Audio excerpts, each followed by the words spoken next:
Hey everyone, it's Ben Hardy here, and in today's going to be reviewing a Ford Ranger that is mega affordable in the world of super expensive mid-sized pickup trucks. Before we get in this video though, I want to give a huge shout out and thank you to the Super Ford here in Salt Lake for giving me some time with this truck. I'll include a link to their website in the description down below. If you have any questions, just ask for Jaden. Also include a link to my car buying guide in the description down below as well. Let's get into it.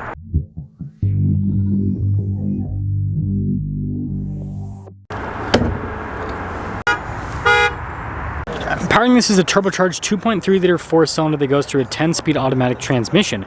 Fuel economy is 20 around town and then 24 on the highway, with power outputs being 270 horsepower and then 310 pound-feet of torque. Look right, because Before we move forward with this review, I do want to mention if you want to see more videos just like this, then I recommend you subscribe because I post content every single day. So taking a look at the hood, you guys can see how it's kind of raised there on either side. And then popping down below, we've got the C-shaped headlight design. You can see all the metallic gray trim here on the front end with the Ford logo. We've got fog lights with this model. And then we do have recovery points. Got a little air dam there at the very bottom. But overall, pretty jam-packed with front-end features. Now around the side here, our steering wheel setup is 255 by 70 by 17 in the front and over in the rear. And then you guys can see here with the wheels, you got the metallic gray, and we've got these all-terrain tires. We've got the metallic gray for the fender flare, which is pretty cool looking. XLT on the side. You can see with the mirror caps and the door handles how those all match. And then we have our Sport 4x4 on the back. And then the Ranger does still utilize traditional leaf springs. And then here's your full side view with this Ranger. Now taking a look at the key fob here, we've got our lock, unlock, remote start. We've got the Ford logo there on the back, and yeah, it's the flip out key fob. And then popping into the bed, that was weird. We've got protection here from the factory. I mean, look at that, it's nice. Some outlets. You can see with the whole bed how that's all protected. It's a good feature to have. And then the tailgate itself actually has a little ruler on it. But lifting it up, pretty dang easy. Love the taillight design on the new Ranger. I think that's pretty cool looking. And then Ranger stamped into the tailgate as well, parking sensors. Now this one doesn't have the receiver hitch, but with the Ranger, if you do have it equipped and everything, 7,500 pounds of towing capacity. But there's the rest of the rear. Now taking a look at the door panel on the back, you can see with the soft touch down below, and then I like this for the handle, little window control right there. And then here are these seats. Cloth trim all down the center. Let's see what getting in's like. Pretty easy, just kind of slide up. Legroom's decent for a mid-sized pickup truck. A little storage there. Got some USBs and an outlet and everything at the bottom. Here's a closer look at all of that. And then this one actually has the manual window, which is kind of interesting for the actuation, but pretty easy to use. And the headroom back here, solid. Now taking a look at the front door panel again with the soft touch here, a little cool handle. All of our window controls, mirror adjustments. The mirrors do power fold in. Blind spot monitoring with the mirrors. And then you guys can see payload capacity is 1,698 pounds. And here's the front seat with the Ranger. All that cloth trim. Manual adjustments on the side. Got our light controls here. See with the vent there as well. I like this on the dash, it's pretty cool looking. Now the Ranger does still utilize one of these, so I do have to pop the key in the ignition here. Pretty simple though. Now taking a look at the steering wheel, you can see soft touch all around. We've got practical controls here on the front, so for like the cruise control, volume and voice command controls for the center stack as well. And you get your regular stocks here on the back, and here is that center screen. So you can scroll through, see different bits of information on systems within the truck.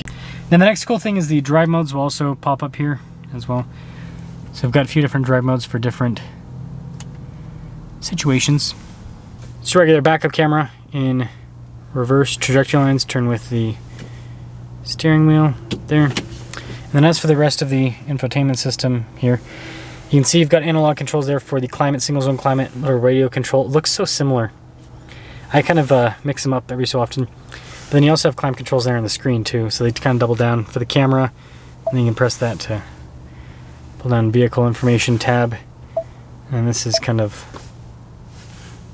other stuff like your drawing, for example. But yeah, nicely integrated into the dash at least. So we've got a shifter here for the 10-speed, and then in front of it you can see we've got our little wireless phone charging pad area. Is it actually a functional one? Yeah, it is. Cool. USBs as well. Put that back. Some cup holders here. Got your parking brake, auto stop start. That's for the drive modes, your stability control, drive line select, and then with the center console there. Nice trim on the top. And you can see there with the trim, and then that's pretty cool. And then we do have a sunglass holder. Now take a look at the window sticker. You can see XLT 300A equipment group. Total MSRP $40,690. So yeah. With that being said, let's see how it drives.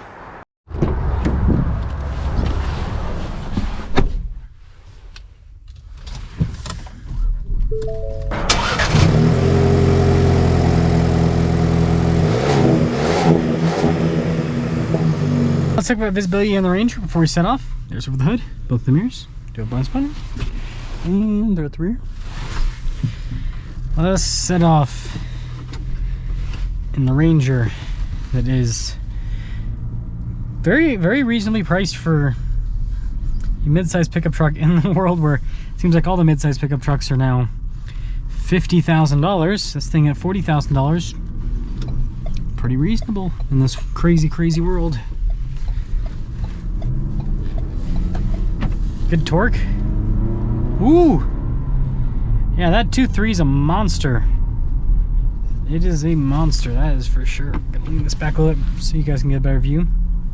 But yeah, it's got really impressive power. Smooth too, with this 10-speed.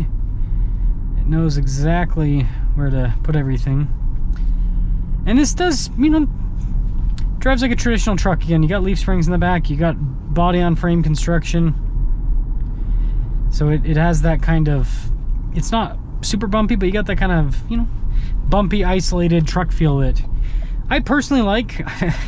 Seems like there's a battle going on right now of people comparing, you know, unibody to body on frame. That was a cool Audi R8, by the way. But yeah, some people are like, oh, unibody's more comfortable, and some people are like, body on frame's more comfortable. I'm in the camp of unibody's only comfortable over perfect smooth pavement. The second you add even a single bump, body on frame wins every single time, because it just soaks it up so much better because you have that isolation. Yeah, the vehicle might, you know, go all wishy-washy a little bit more than a unibody, but don't sound like the car's gonna explode because you just went over a pothole. This 2.3 is so impressive. Yeah, it feels like it's got more than the 270 horsepower that this says that it has. So, sum things up. I think this is a great package on the Ranger, and at about $40,000, it's a really good value. It's a really good value in the mid-size pickup truck market where, you know, you want a somewhat similar package to this in Toyota, you're gonna spend minimum $3,000 more.